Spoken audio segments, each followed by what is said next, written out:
Hey there, Digger Bob here again. Yeah, I know it's been a while since I've done a video, but this one is a little bit different. This one is going to be informational rather than instructional. I've got something to show you that you have never seen before. And I know that's quite a statement, but I want you to think about something for a minute. How many of you, well, let's put it this way. Why do we do what we do? Why do we pursue this, the treasure in all its various forms? What is the point? Do we do it for the fun and the exercise? Or do we do it for, a little bit of history, for that unusual find? No, we do it for the dream. And the dream is a dream of striking it rich. I'm about to show you something that will make you a believer that it is still possible. Okay? This was found right here in Northern California in July of this year, 2014.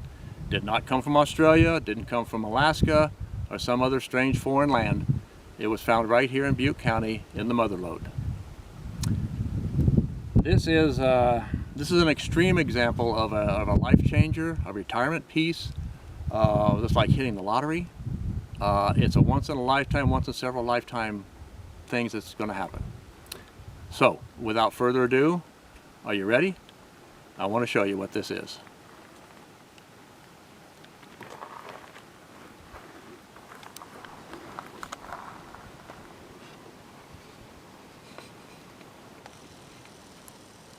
That's right, it's a gold nugget. And it's not just any gold nugget. That is a solid placer nugget, not a specimen, no quartz. 6 1/4 troy pounds, 75 troy ounces. And it was found right here in Butte County. And as you can see, it's well water worn. But it was not found near any present water course. At one time, millions of years ago, it was eroded out of a vein and deposited in one of the ancient rivers of the time, which we now call the tertiary channels. It was found near some old workings, but not in the workings themselves. We suspect it was deposited in a small feeder creek or a stream that fed the main channel. There were some shallow workings nearby, some ground sluicing and possibly some dry washing, but nothing of any significance. And it was found with a metal detector at a depth of only 12 inches. So I can hear your first question now. Ooh, what detector was that found it? Well, as much as it pains me, we have decided not to reveal the make or the model of the detector. For one thing, all that would do is just start a pissing contest between manufacturers and users and trying to take credit for it, and owners going, neener, neener, mine's better than yours. But the fact is that any halfway decent detector could have found this, even a cheap coin machine, due to its size and depth. So the real difference in the credit here is not the detector, but the user. You want to see what a huge nugget sounds like? Let's show you.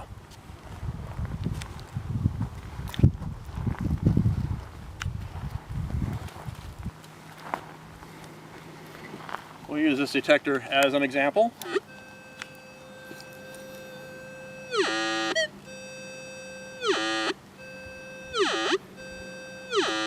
That's what it sounded like. A great big old piece of trash. A tin can, a horseshoe, a big piece of pipe, some big piece of junk. Now, how many of you would actually have dug a signal like that? Not very many. I know I probably wouldn't have. But the finder is an experienced prospector. He owns several machines. He knows how to use them. He knows what to look for out there in the field. He knows the ground. He knows the conditions. He knows his geology. And he had found already several smaller nuggets in the same area. So he decided, I'm going to dig this big piece of trash and get it out of the way. Well, can you imagine what he said when this started to reveal itself coming out of the ground? Yeah, well, I can't repeat what he said, but you can imagine. So anyway, so what's it worth? Well, it has been consigned to Kagan's Auction House. They're going to be having a big show in October in San Francisco of this year, 2014. So that's just next month. The focus of the show is going to be on the gold rush. They're going to have several artifacts and things related to the gold rush, including the Saddle Ridge Hoard. This nugget is going to be prominently displayed in that show. It is going to be subjected to national publicity. It'll probably hit the national news wires very soon. But just as an aside, just so you know, what you're seeing now, if you see this video, it is no longer in our hands. It's no longer in the hands of the finder. It is in the hands of the auction house. So, if you have larceny in your heart, forget it. It's gone. Okay? So, it's research. Oh yeah, research has revealed that this is the largest, the second largest placer nugget found in California that is still in existence today. It is surpassed only by the Mojave nugget, also found with a detector, at 100 ounces. So, what's it worth? Well, pre-sale estimates put this as going for between $250,000 and $400,000. That's right. You're looking at $250,000 in gold that I'm holding in my hand right now. Now that is retirement for sure. So, to sum it up, let's have some disclaimers. I did not find it. I do not have possession of it. The finder did not have it. I don't know the finder's name, except I call him Mr. Smith. I don't even know where he lives. I have a P.O. box, that's all I know. So, it's on its way. Actually, by the time you see this, like I said, it will be gone already.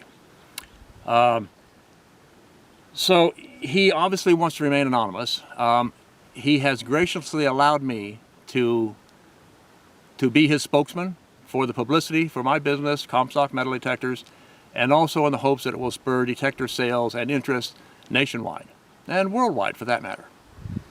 So this video rather, and any still photos, there are some still photos of it being dug up. Those will be available and uploaded to my website shortly, that is diggerbob.com.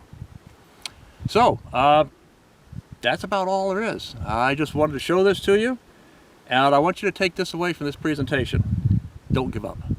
They're still out there, okay?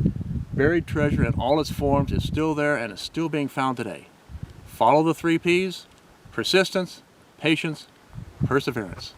Keep at it. Keep the dream alive. Okay? Thanks so much, and we'll see you soon.